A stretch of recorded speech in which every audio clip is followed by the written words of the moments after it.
बिस्मिल्लाहिर्रहमानिर्रहीम अस्सलाम वालेकुम। मैं हूं करामत मुगल और मेरे साथ हैं बशार राजा साहब। कोर्ट्स कवर करते हैं ABN न्यूज़ के लिए। बशार साहब, इमरान खान के हवाले से अब वो खबरें आना शुरू हो गई हैं जिससे रिहाई के सिग्नल साइन सब वाजे हो चुके हैं।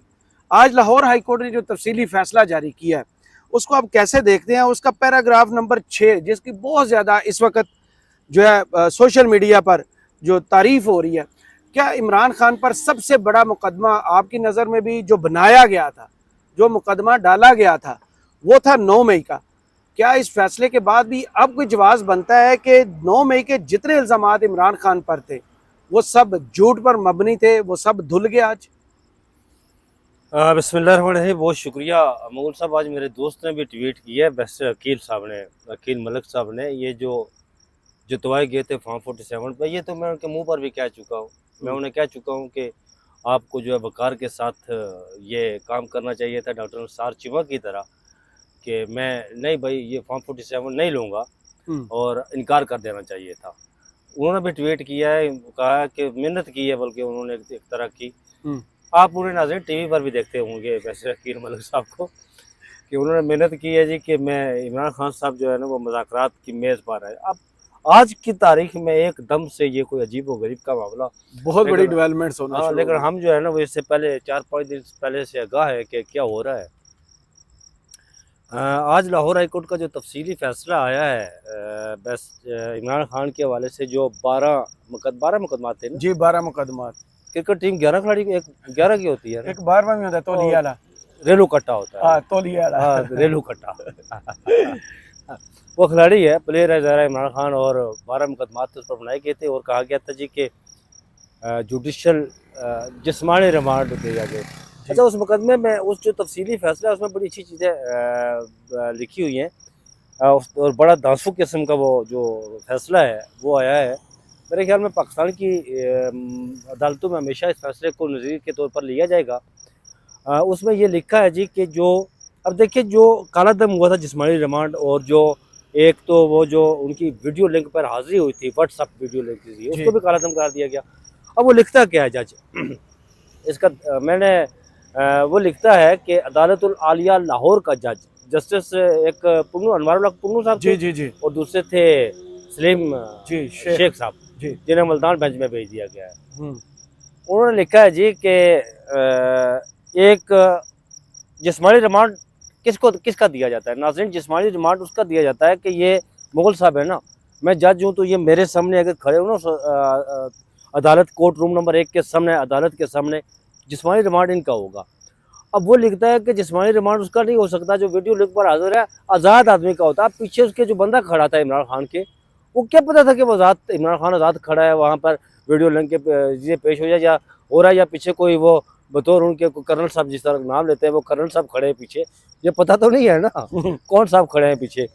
एक तो ये, और दूसरा जो आपने बात की कि अब मैं मुतअद्दिद मरतबा ये इस बात का जिक्र कर चुका हूँ, एक दफ़ा नहीं बहुत दफ़ा इस बात का मैं टीवी प्रोग्राम में जब जाता हूँ वहाँ पर भी इस बात का जिक्र करता हूँ, आपके साथ वीलाग में, मुख्तलिफ वीलाग में भी।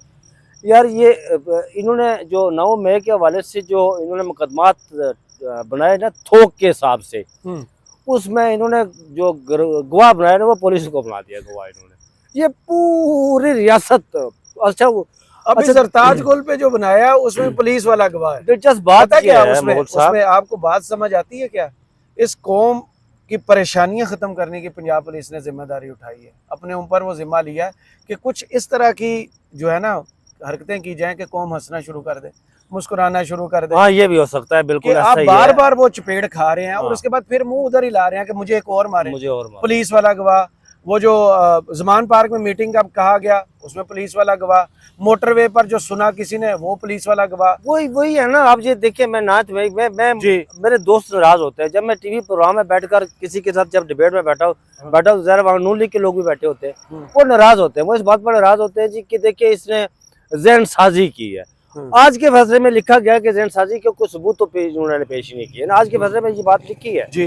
अब मुझे ये बताएं यार कि यहाँ पर सुप्रीम कोर्ट में जस्टिस जमाल बंदोखेल के सरबराही में एक बेंच था जो नायद भाई के हवाले से पीछे बेचारा वो 6 लोगों के जमानत के केस सुन रहे थे, उसमें एक हमारा रावला कोट का एक लड़का भी सीए जो वाला। सीए कर चुका था यार, उसकी तो आपने जिंदगी तबाह कर दी, बर्बाद करके रख दी उसकी जिंदगी।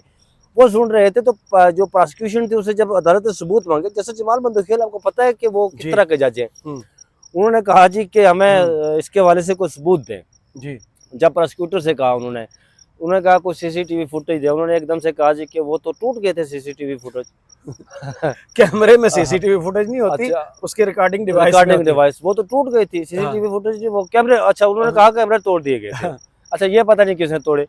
अच्छा उन्होंने जैसे जमाल बंदूखेल ने पूछा था, अच्छा कोई जो एहतजाज कर रहे थे उनसे कोई कैजुअलिटी, कोई हलाक हुआ बंदा, कोई ज़ख्मी हुआ? उन्होंने कहा जी कोई ज़ख्मी नहीं हुआ। अच्छा उन्होंने कहा जी, पूछा उनसे कि अच्छा ये बताएं उनसे कोई बम बरामद हुआ, कोई तोप बरामद हुई कि जिससे जहाँ वो लेकर जा रहे थे? उन्होंने कहा हुई जी ना बरामद, वो वकास जंजुआ से मैं हुई, वो शाहपुर में। उसी तरफ आता हूँ। उन्होंने कहा जी कि कोई तोप बरामद नहीं हुई, कोई कुछ बरामद नहीं हुआ। अच्छा जी वो फिर गवाह, जब मौका आया कि गवाह जी पेश करें, उन्होंने कहा जी वो चालान पेश किया, उन्होंने कहा जी ये गवाह है। उन्होंने पूछा ये गवाह कौन सा, कहाँ कौन है ये? उन्होंने कहा जी हवलदार साहब है। अब हवलदार साहब पुलिस में भी हवलदार होते हैं, वो फौजी हवलदार भी होते हैं लेकिन पुलिस में भी हवलदार होते हैं। जैसे आप कहते हैं ना वो एएसआई से नीचे वो पता नहीं क्या होता है, कशभाई कांस्टेबल। कांस्टेबल, उसको हवलदार कहते हैं वैसे उर्फ आम में। तो वो गवाह, उन्होंने कहा जी कैसे गवाही? उन्होंने कहा जी कि ज़मान पार्क में फ़लाँ तारीख को फ़लाँ इतने बजे फ़लाँ दिन रात 8 बजे या 10 बजे वहाँ पर मीटिंग हो रही थी, तो ये जो पुलिस हवलदार साहब है ये वहाँ पर मौजूद थे, तो वहाँ पर मीटिंग हो रही थी कि साजिश की कि हमने ये करना है, ये करना है, ये करना है। ठीक हो गया। तो जैसे जमाल बंदूखेल ने कहा जी कि वकूआ पिंडी में होता है और गवाह लाहौर का, ये बात कोई हज़म नहीं होती कि यार कि आप गवाह लाहौर का, आप एक आम हवलदार के कहने पर किसी एक साबिक़ वज़ीर-ए-आज़म को गद्दार तो नहीं कह सकते। बात उन्होंने दुरुस्त की थी ना। ये गद्दार बनाने की फैक्ट्री पाकिस्तान में माशाल्लाह बहुत पुरानी चली आ रही है। यहाँ पर 47 से लेकर आज तक आपने गद्दार किसको बनाया? फातिमा जिन्ना को भी गद्दार बना दिया, आपने हुसैन शहीद सुहरावर्दी को भी गद्दार बना दिया, आपने फैज़ अहमद फैज़ को भी गद्दार बना दिया, मलिक फ़िरोज़ खान नून जिसने आपको ग्वादर लेकर दिया था, जहाँ आज की तारीख में, आज अभी इस वक्त वीडियो कर रहा हूँ ना, आज की तारीख में बता रहा हूँ, वहाँ पर हालात इतने खराब है कि सिविलियन को जाने नहीं दिया जा रहा है वहाँ पे, रास्ते बंद कर दिए। क्या वो नोगो एरिया बन गया यार, ममड़ुआ इलाका बन गया है। वो एक सिविल मलिक फ़िरोज़ खान नून ने 57 में लेकर दिया था, स्टेट ऑफ ओमान से लेकर दिया था, उसको भी आपने गद्दार बनाया। आपने शेख मुजीब को गद्दार बनाया, आपने भुट्टो को गद्दार बनाया, आपने बेनज़ीर को गद्दार बनाया, एक टाइम पे नवाज शरीफ को बनाया। हाँ नवाज शरीफ को, किस को छोड़ा है आपने यार कि वो गद्दार नहीं है? लेकिन तारीख उठाकर देखे, मुझे ये बात सच है लेकिन है कड़वी बात, तारीख उठाकर देखे यार कि गद्दार कोई सिविलियन कभी नहीं हुआ, ये तारीख में लिखा हुआ है। मैं अपनी तरफ से ये बात नहीं कर रहा, कोई ये रिकॉर्ड बात है कि मुझे कोई साबित करके दिखाए कि कोई गद्दार सिविलियन हुआ है।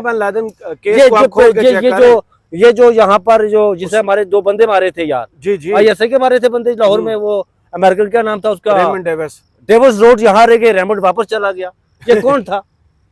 कहानियां करते हैं यार। ब्लैक वाटर का वो गद्दार मतलब अच्छा था ना। हाँ। अब देखे फिर हुआ क्या यहाँ पर, वहाँ लाहौर में ये देखे स्टेट के पास, मैं समझता हूँ कि ये प्रोसिक्यूशन है ना, इनके पास सबूत नहीं है ना, कि अदालतें क्राइन और शवाहिद की बुनियाद पर फैसले करती हैं। मैं थोड़ा सा बीच में जज्बाती हो गया क्योंकि वो बात सच थी ना। अब करें क्या, जब सच बात आती है तो फिर लोग कहते हैं कि अड्डा भी सच ना बोलिया करो यार, लेकिन क्या करे बंदा। अच्छा मुगल साहब, वो फिर अदालतें क्राइन और शवाहिद की बुनियाद पर फैसला करती है, अदालतें ख्वाहिशात की बुनियाद पर कभी फैसला। बिल्कुल, ख्वाहिशात का एहतराम नहीं किया गया था इस मौजू पर। वो चीज़ भी ज़रूर ऐड करें, जमाल बंदूखेल साहब ने जब इन लोगों को रिहा करने का हुक्म सादर फरमाया था तो काजी साहब के घर से उन्हें ताने मिल गए थे। नाज़रीन, मैं आपको बताऊं कि जस्टिस जमाल बंदूखेल जब ये केस सुन रहे थे, यहाँ पर स्टेट क्राइम भी बड़ा होता है ना, ये भी बड़ा डर होता है बंदे को। जब वो केस सुन रहे थे तो चीफ जस्टिस काजी उल-क़ज़ा काजी ख्वाहिश ईसा के घर से उन्हें कहा जा रहा था कि आप दहशतगर्दों के केस क्यों सुन रहे हैं। ये सुनने में आया था कि बेगम सरीना जो है ना, वो कह रही थी, सरीना ईसा, उन्होंने गुस्से का इजहार भी किया था और जिसकी बुनियाद पर इमरान खान जो है केस क्यों सुन रहे हैं, दहशतगर्दों को उनके ज़मानतें क्यों दे रहे हैं। अब मैंने ये ख्वाहिशात की बुनियाद पर लफ्ज़ इस्तेमाल किया है। ख्वाहिशात की बुनियाद पर अगर वो हमारे मोहतरमा जो आर्टिफिशियल है, एक मसनूई सी वज़ीर आला बनी हुई है फॉर्म 47, अब देखिए 547 में तो चलो मसनू ही है, लेकिन उस मोहतरमा का आप उसकी चाल डाल देखें, आप उसका चलना फिरना देखें, आप उसकी गुफ्तगू देखें, वो टोटल आर्टिफिशियल लगती है, एकदम से आर्टिफिशियल लगती है। और उस कैटेगरी में हमारी एक और खातून आती हैं, पिछले दिनों मैंने उन पर ट्वीट भी किया और बड़ा मैंने उन्हें बड़ा तनकीद का निशाना बनाया। बहरहाल समझ गए होंगे आप, मैंने फिर थोड़ा सा हाथ होला कर दिया। फिर हाथ होला कर दिया, इस वजह से कि मैंने उन्हें जिस शख्स से मुझसे रब्ता किया था वो बाहर बैठा हुआ है, तो मैंने उसे ये बावर करवाया था कि मैं कभी भी इस मामले में ये ना आप समझना कि मैं पीछे हटूँगा। मुझे जहाँ भी लगा कि ये मोहतरमा इन्होंने कहीं भी अगर वो टिक टाकर वाली गुफ्तगू की ना, कहीं भी वो ओछापन या तावलापन दिखाया तो फिर मैं तनकीद तो जरूर करूँगा ना। जरूर कीजिए। अब इस फैसले के बाद क्या आप देख रहे हैं इमरान खान की रिहाई बिल्कुल करीब है? इमरान खान से देखिए मुगल साहब, आपको इसके अलावा मैंने एक और आपसे चीज डिस्कस करनी है, जो कैप्टन इलेक्शन सफदर साहब है ना, दमादे आजम जो है हाँ। नवाज शरीफ साहब के, उन्होंने भी आज इलेक्शन कमीशन पर चढ़ाई किया, उसके बाद बात करते हैं। पहले ये बताएं यार इमरान खान की राय में मुगल साहब, ये तो कल से परसों अलीमा खानम ने आकर बात की थी, बात जी पटियाला जेल से हाँ, कल नहीं परसों की, कल नहीं यार परसों की बात है। मैंने 5 दिन पहले आपके साथ वेला किया था और मैंने 5 दिन आपको पहले बताया था कि मैंने कोई इशारतन बताया था कि क्या क्या हो रहा है, क्या क्या नहीं हो रहा है। लेकिन मैं पहले भी मैंने आपको बताया कि कुछ लोग हमारे दोस्त समझते हैं कि ये जो मुज़ाकरात हो रहे हैं ना, ये मुज़ाकरात जो हो रहे हैं, ये इमरान खान जो है ना, पता नहीं वो तंग आ गया। नहीं, ये बात याद रखनी है आपने, और ये बात आपको मैं बता दूं कि ये मुज़ाकरात इमरान खान की शराइत पर हो रहे हैं, ठीक है, जो हम हर वीडियो में बार बार आपको बता रहे हैं। इमरान खान की शराइत पर हो रहे हैं ये मुज़ाकरात, ये किसी की ख्वाहिशात पर नहीं हो रहे। ये अब देखिए होता क्या है, आप अक्सरियत को जुटला नहीं सकते, अक़लियत का साथ आप दे नहीं सकते, ये तो कानून कुदरत है ना। अगर मैं अकेला हूँ ना, तो दूसरी तरफ अगर 100 में से 10 लोग मेरे साथ हों, 90 लोग दूसरी तरफ खड़े हों, तो मैं उनका मुकाबला नहीं, मैं भले मेरे पास बंदूक हो ना, मेरे पास तोप भी हो ना, जो मर्जी हो, भले जो मर्जी हो। वो मुझे याद आ गया, यहाँ पर तोप का नाम लिया तो मुझे याद आ गया, ये 71 की बात है, जनरल यहिया खान इक़्तिदार में थे, तो जमात इस्लामी का डरना है ना। हाँ, इजाज़त से दफ़ा 144 है, लेकिन इजाज़त से बात कर रहा हूँ ना। तो राव रशीद ने किताब लिखी हुई है जो मैंने देखा। राव रशीद साहब आईजी रहे हैं और वो आईबी के सरबराह भी रहे हैं 71 में, आई थिंक सो वो आईबी के सरबराह थे या उसके डिप्टी थे या कुछ था इस तरह, पेशावर में थे वो उस वक्त। तो उन्होंने किताब लिखी, तो उन्होंने कहा जी कि मियाँ तफ़ैल मोहम्मद जो जमात इस्लामी के सरबराह भी रहे, उन्होंने जनरल यहिया को एक दिन बैठे हुए थे, तो उन्होंने कहा कि जनरल साहब, मेरी ये नज़रें देख रही हैं कि पाकिस्तान को सबसे बेहतरीन इस्लामी आइन जो है ना वो आप दे सकते हैं। वो जनरल यहिया को कह रहे थे मियाँ तफ़ैल मोहम्मद जमात इस्लामी का बंदा, वो जनरल यहिया को कह रहा है कि आप पाकिस्तान को बेहतरीन इस्लामी आइन दे सकते हैं। और उसी दिन मुन्नू भाई ने कॉलम लिखा था जिसकी ये सुर्खी उन्होंने जमाई थी कि कारोबार आप करेंगे जनरल यहिया खान, और सरहदों पर तोप चलाएंगे जनाब, जाकर आप भुट्टो और कारोबारी लोग सरहदों पर तोप चलाएंगे। तोप से बात याद आई थी ना, तो ये मामला था। मैं बहुत पहले इसका इज़हार कर चुका हूँ कि अब जो इनकी ख्वाहिशात थी कि इमरान खान को अंदर, अब इमरान खान को ज़्यादा देर अंदर नहीं रख सकते। मैंने मुगल साहब पहले भी ये बात की। अब देखें, मैं बहुत मोहतात रहता हूँ इस हवाले से, अपने राय देने के हवाले से भी और ख़बरियत के हवाले से भी, जब तक मैं उसको काउंटर चेक ना कर सकूँ ना। सही। मेरा अगस्त के महीने में इमरान खान जो है ना वो बनीगाला मुंतकिल हो जाएगा। सही। अगस्त में। अच्छा होगा क्या, पर इमरान खान जब बनीगाला जाएंगे तो फिर ये होगा कि इमरान खान को वो चहलकदमी करते हुए उनकी वीडियो सामने आएगी, कुछ तस्वीरें सामने आएंगी, और मीडिया से पाबंदी हटेगी। फिर जिधर खान का मुंह होगा वहाँ उधर चलेगी फिर। और ये जो खान बात की थी ना, और जो उंगली इमरान खान की तरफ उठी हुई है वो वापस, ये जो इस साल इंतखाबात की बात की, इस साल इंतखाबात होने वाले नहीं है। इंतखाबात 2025 में होंगे, अगले साल 2025 में होंगे। और दूसरा जो आज बात की आपने बात की, आज जो जस्टिस समन रफत का जो फैसला आया है आज फवाद चौधरी वाला कि वो जेल कस्टडी में थे, जेल में थे, तो उनके खिलाफ वो ये मुंशी सुल्तान सिकंदर साहब जो हमारे नाम तो लिया मैंने। थोड़ा सा। अच्छा अच्छा। सिकंदर सुल्तान और राजा भी है। अच्छा, मुंशी सिकंदर भी है, मुंशी सुल्तान भी सिकंदर है, सुल्तान। राजा भी है। नहीं नहीं, वो सिकंदर कहाँ का ठहरा, सुल्तान कहाँ का ठहरा। जो दुमछल्ला होता है ना, वो सिकंदर सुल्तान नहीं होता। हाँ। जो अपने मस्ती में मस्त होता है ना, किसी की बात नहीं सुनता, जो कहता है कि मेरे तू कहने पर अपने दुम हला, वो सिकंदर सुल्तान होता है जो नहीं हलाता दुम। ये जो दुम हलाने वाले होते हैं ना, ये ने आप दुमछल्ला कह सकते हैं, कठपुतली कह सकते हैं।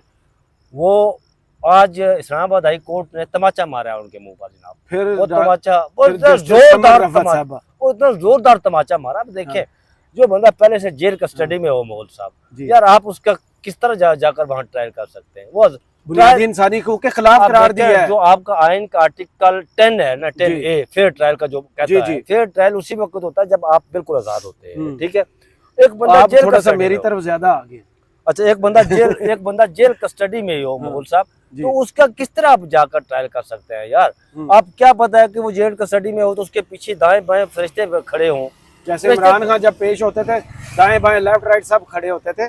इसी सिकंदर सुल्तान राजा जिसके खिलाफ पीटीआई गई है सुप्रीम कोर्ट, वो गैर कानूनी करार दिया गया, कालादम करार दिया गया।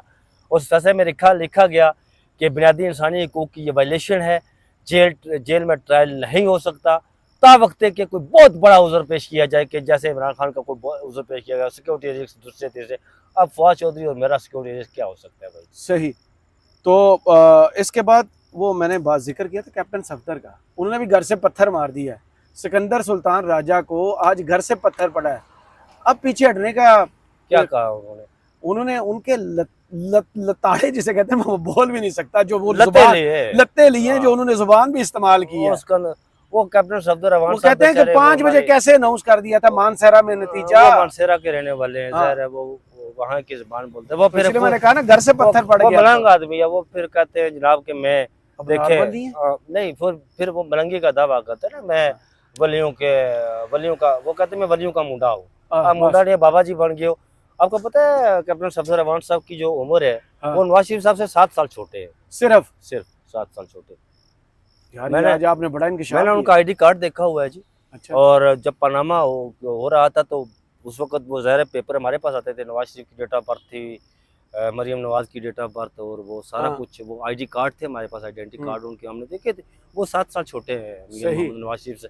अलहाज जली मंसूर अलहाज जो हाल में केम राय मंडिया है, आजकल उनकी मंसूर अलहाजी वैसे बड़ी हुई है, बढ़ गई तो मुराकबे में क्या है, और एक बयानिए की तलाश में है जो अगले बयानिया नहीं लगता मियां साहब तुम्हारी सियासत खत्म हो गई है, तुम जाओ अल्लाह अल्लाह करो।